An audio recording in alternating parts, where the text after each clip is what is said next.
Eu vou mergulhar no mar da misericórdia de Deus. Eu vou mergulhar no mar da sua misericórdia.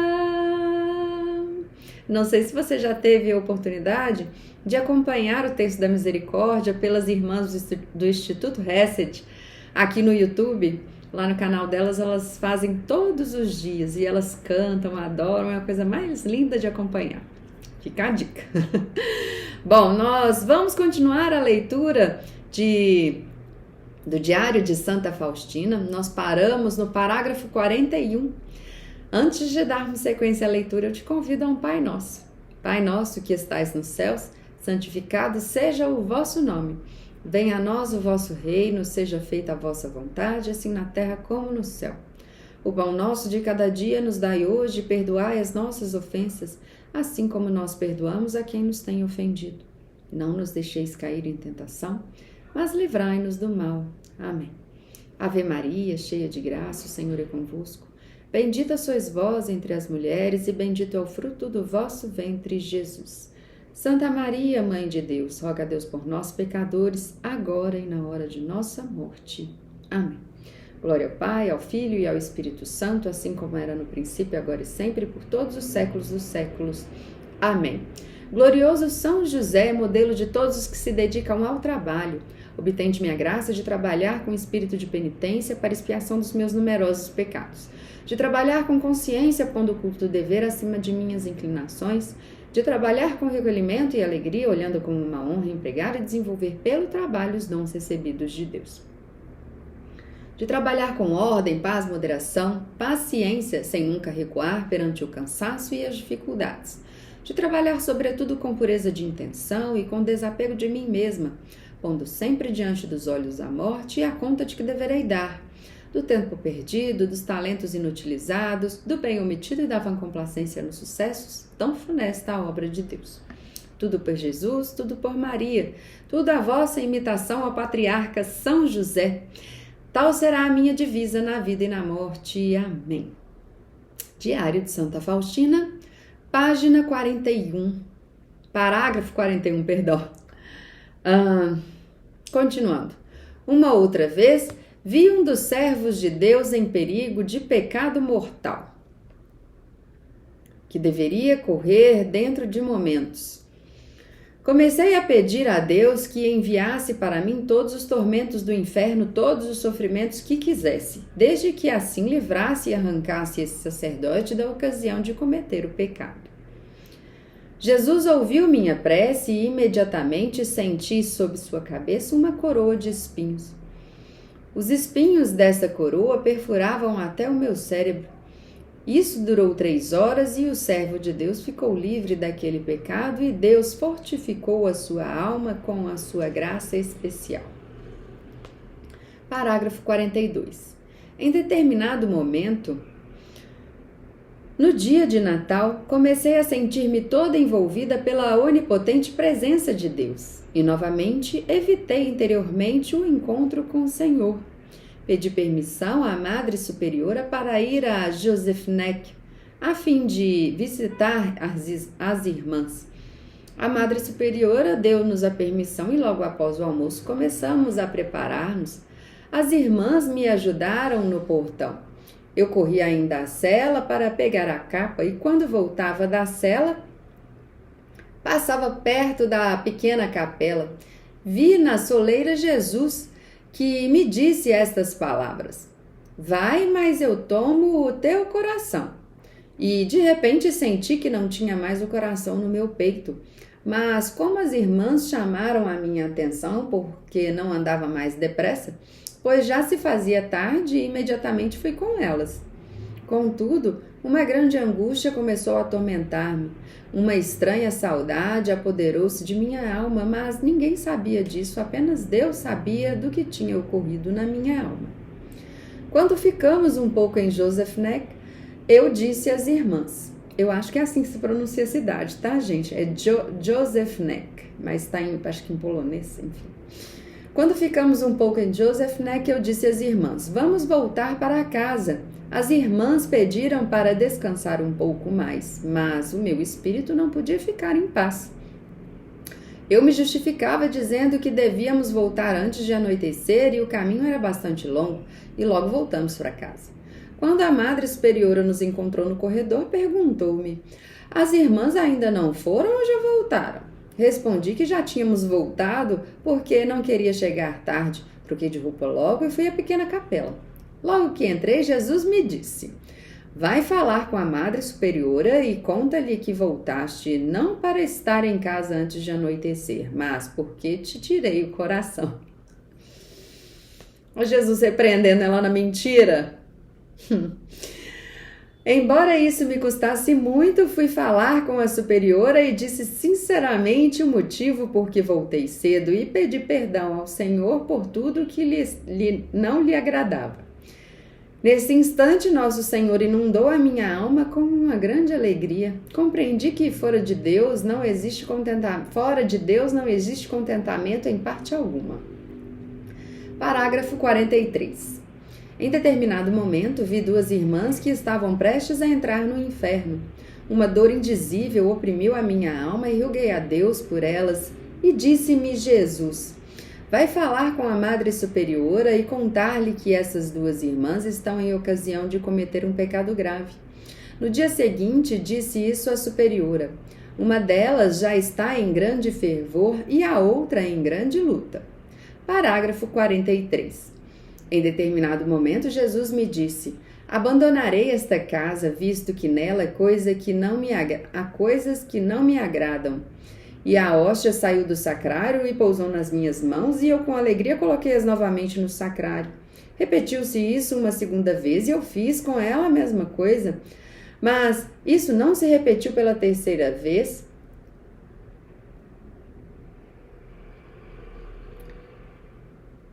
Só um momento. Mas isso não se repetiu pela terceira vez, e então a hóstia transformou-se no nosso Senhor vivo. E Jesus disse-me: não ficarei aqui por muito tempo. Na minha alma acendeu-se de repente um vivo amor para com Jesus. Disse-lhe: e não vos deixarei sair desta casa, Jesus. E novamente Jesus desapareceu e a hóstia pousou nas minhas mãos. Uma vez mais coloquei-a no cálice e fechei o sacrário. E Jesus ficou conosco. Procurei por 3 dias fazer uma adoração reparadora. Parágrafo 45. Em determinado momento, Jesus me disse: diz à Madre Geral que nesta casa está sendo cometida tal e tal coisa que não me agrada e que muito me ofende. Não contei isso logo à Madre, mas a inquietação que o Senhor enviou sobre mim não permitiu que eu demorasse sequer mais um momento e imediatamente escrevi à Madre Geral e a paz entrou em minha alma. Parágrafo 46. Frequentemente eu sentia a paixão do Senhor no meu corpo, embora de forma imperceptível. Alegrava-me com isso porque Jesus assim o queria. Mas isso durou pouco tempo. Em sofrimentos inflamavam a minha alma e com o fogo do amor de Deus as almas imortais. O amor suporta tudo, o amor vencerá a morte, o amor não teme nada. Parágrafo 47. 1931, 22 de fevereiro.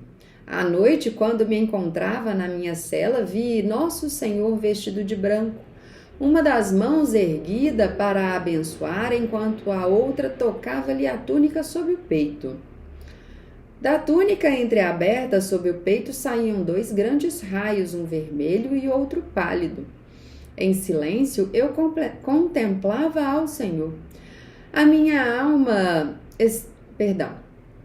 Em silêncio, eu contemplava o Senhor. A minha alma estava cheia de temor, mas também de grande alegria. Logo depois, Jesus me disse: pinta uma imagem de acordo com o modelo que estás vendo com a inscrição: Jesus, eu confio em vós. Desejo que esta imagem seja venerada primeiramente na vossa capela e depois no mundo inteiro. Parágrafo 48.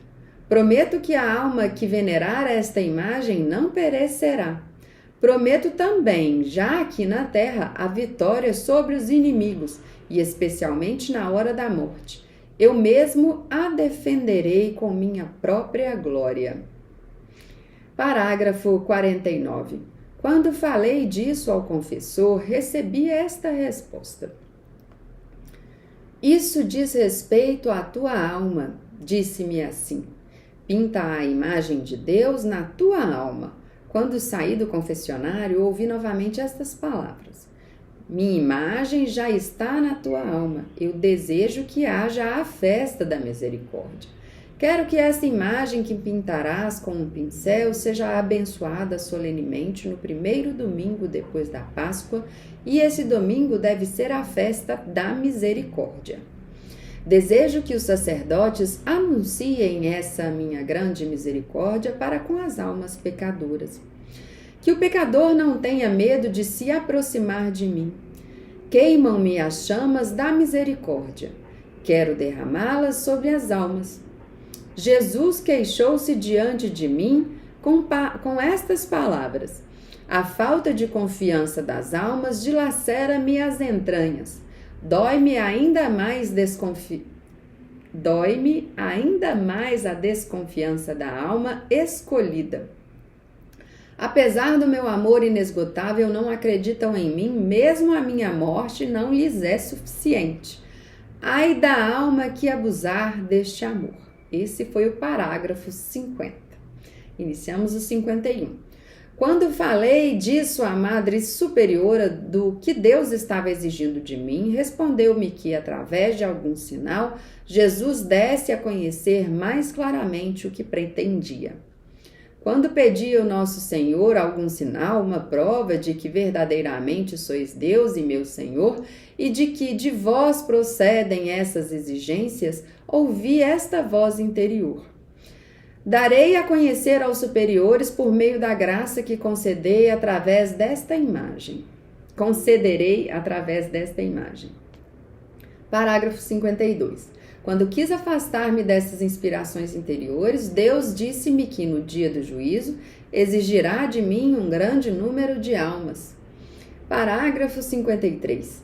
Certa vez, cansada dessas diversas dificuldades que tinha por causa de Jesus, falar-me e exigir a pintura da imagem, decidi firmemente antes dos votos perpétuos pedir a Frei András que me dispensasse daquelas inspirações interiores e da obrigação de pintar a imagem.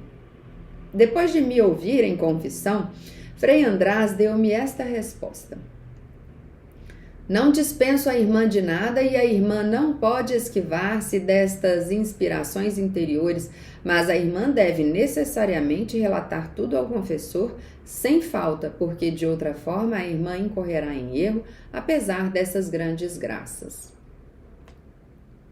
Neste momento a irmã está se confessando comigo, mas saiba que devia ter um confessor permanente, isto é, um diretor espiritual. Fiquei imensamente preocupada com tudo isso. Pensei que me livraria de tudo e aconteceu o contrário. Uma ordem explícita para atender às exigências de Jesus. E agora um novo tormento de não ter um confessor permanente. E se durante algum tempo me confesso com algum padre, não posso desvendar-lhe a minha alma quanto às graças, o que me causa um sofrimento indizível.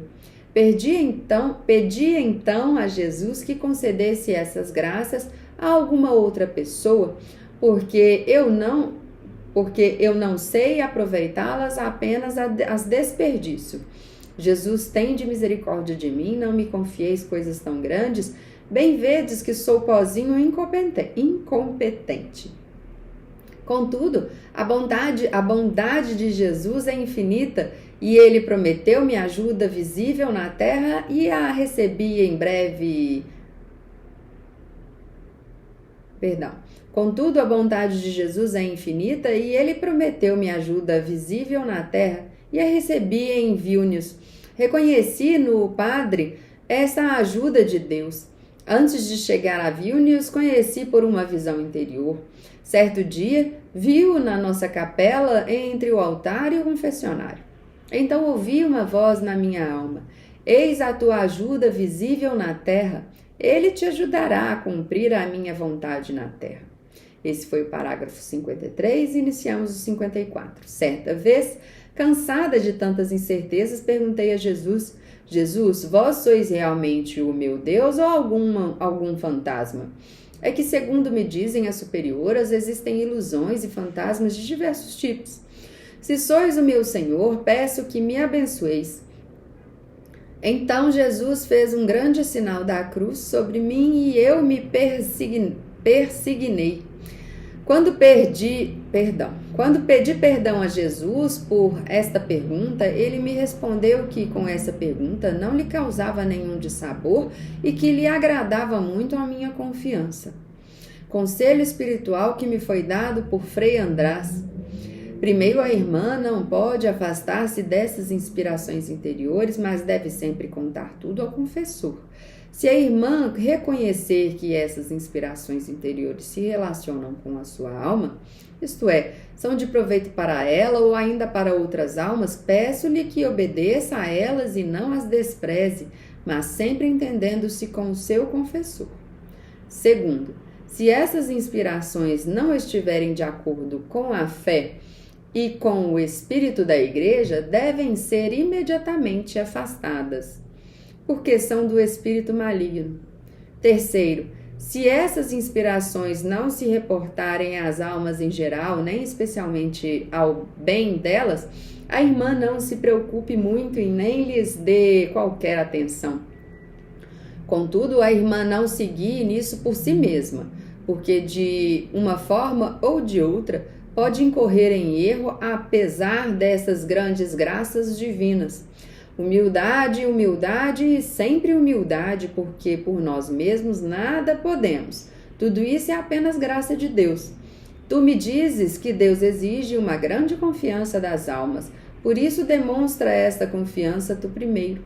Mais uma palavra, aceita tudo isso com serenidade. Palavras de um dos confessores. Irmã, Deus está preparando-lhe muitas graças especiais, mas a irmã se esforce para que a sua vida seja tão pura como uma lágrima diante do Senhor, não se importando com o que alguém possa pensar da irmã, que lhe baste Deus e apenas Ele. No fim do noviciado, o confessor me disse estas palavras: vai pela vida fazendo o bem para que eu possa escrever nas páginas tua vida. Passou pela vida fazendo o bem. Quem Deus realize isso na irmã? Numa outra ocasião, o confessor me disse: comporta-te diante de Deus como aquela viúva do Evangelho, que, tendo depositado uma moeda na caixa dos pobres, teve mais merecimentos diante de Deus do que as grandes ofertas dos outros. Uma outra vez recebi este pensamento: procura fazer com que todo aquele que se encontre contigo se despeça feliz. Crie à tua volta uma atmosfera de felicidade, porque tu recebeste muito de Deus e por isso dá muito aos outros. Que todos saiam da tua presença felizes, ainda que toquem apenas na borda de tua veste. Lembra-te bem dessas palavras que neste momento estou dizendo. Numa outra ocasião, disse-me estas palavras: permite que Deus conduza o barco de tua vida para as águas profundas, para a profundidade insondável de tua vida interior. Algumas palavras das conversas com a Madre Mestra no final do noviciado: que a simplicidade e a humildade sejam um timbre característico da alma da irmã. Que a irmã siga ao longo de sua vida como uma criança sempre confiante, sempre cheia de simplicidade e de humildade, satisfeita com tudo, feliz com tudo, onde outras almas se atemorizam. Que a irmã passe tranquilamente graças à simplicidade e à humildade. Que a irmã lembre-se por toda a vida que, da mesma forma que as águas descem das montanhas para as planícies, assim também as graças de Deus apenas se derramam sobre as almas humildes. Ó meu Deus, compreendo, esse é o parágrafo 56. Ó meu Deus, Compreendo bem que exigis de mim esta infância espiritual, porque exigis isso de mim continuamente pelos vossos representantes. Os sofrimentos e as contrariedades no começo da vida religiosa me assustavam e me tiravam a coragem. Era por isso que rezava sem cessar para que nosso Senhor me fortalecesse e me desse a força do seu Santo Espírito, a fim de que eu pudesse cumprir em tudo a sua santa vontade, porque desde o início conhecia e reconheço a minha fraqueza. Sei bem o que sou por mim mesma, por isso Jesus desvendou aos olhos de minha alma todo o abismo da miséria que eu sou, e por isso compreendo bem que tudo o que há de bom na minha alma é unicamente sua santa graça. Esse reconhecimento da minha miséria me permite ao mesmo tempo conhecer o abismo da vossa misericórdia. Na minha vida interior, olho com um dos olhos para o abismo de minha miséria e maldade, e com o outro para o abismo de vossa misericórdia, ó Deus. Parágrafo 57. Ó meu Jesus, que sois a vida da minha vida, vós sabeis bem que não desejo nada além da glória do vosso nome, e que as almas conheçam a vossa bondade, porque as almas se afastam de vós, ó Jesus, se isso eu não compreendo. Ó, se eu pudesse cortar o meu coração em pedacinhos pequenos e dessa maneira oferecer-vos, Jesus, cada pedacinho, como se fosse o coração inteiro, para ao menos, em parte, vos desagravar pelos corações que não vos amam. Amo-vos, Jesus, com cada gota do meu sangue que derramaria de boa vontade por vós, para vos dar uma prova do meu amor sincero. Ó Deus, quanto mais vos conheço, tanto menos vos consigo entender, mas esta minha incompreensão dá-me a conhecer que sois grande, ó Deus. Essa impossibilidade de vos compreender inflama meu coração com uma nova chama por vós, ó Senhor. A partir do momento em que me permitistes mergulhar o olhar da minha alma em vós, ó Jesus, fico em paz e nada mais desejo. Encontrei o meu destino no momento em que a minha alma mergulhou em vós, no único objeto do meu amor. Todas as coisas nada são em comparação convosco, os sofrimentos, as contrariedades, as humilhações, os insucessos, os maus juízos do que sou vítima não passam de gravetos que acendem o meu amor por vós, ó Jesus. São loucos e inatingíveis os meus desejos. Desejo esconder diante de vós que sofro. Desejo nunca que, recompensada pelos meus esforços e boas ações, ó Jesus, vós somente sois a minha recompensa. Vós me bastais, ó tesouro do meu coração. Desejo participar do sofrimento dos outros, esconder no coração dos meus próprios sofrimentos, não apenas diante do próximo, mas também diante de vós, Jesus. O sofrimento é uma grande graça. Pelo sofrimento, a alma assemelha-se ao Salvador. No sofrimento cristaliza-se o amor. Quanto maior o sofrimento, tanto mais puro torna-se o amor. Finalizamos o parágrafo 57. Vamos deixar o 58 para o próximo vídeo. E finalizando aqui então com essa frase: no sofrimento cristaliza-se o amor, quanto maior o sofrimento, tanto mais puro torna-se o amor. As dificuldades, elas vêm para nos purificar, não é mesmo? Bom, se a leitura do Diário de Santa Faustina está te ajudando de alguma forma curta, compartilhe também para que a vida de Santa Faustina chegue a mais pessoas e também para que o YouTube entenda que as mensagens dos santos, as mensagens de Cristo e o vosso reino vieram para ficar aqui nesta plataforma. Tem vários e vários outros canais por aí também, vamos ajudar todos eles. Bom, que os povos proclamem muito mais sabedorias dos santos, e aqui eu deixo a minha contribuição. Nos vemos nos próximos vídeos. Um abraço. Até logo.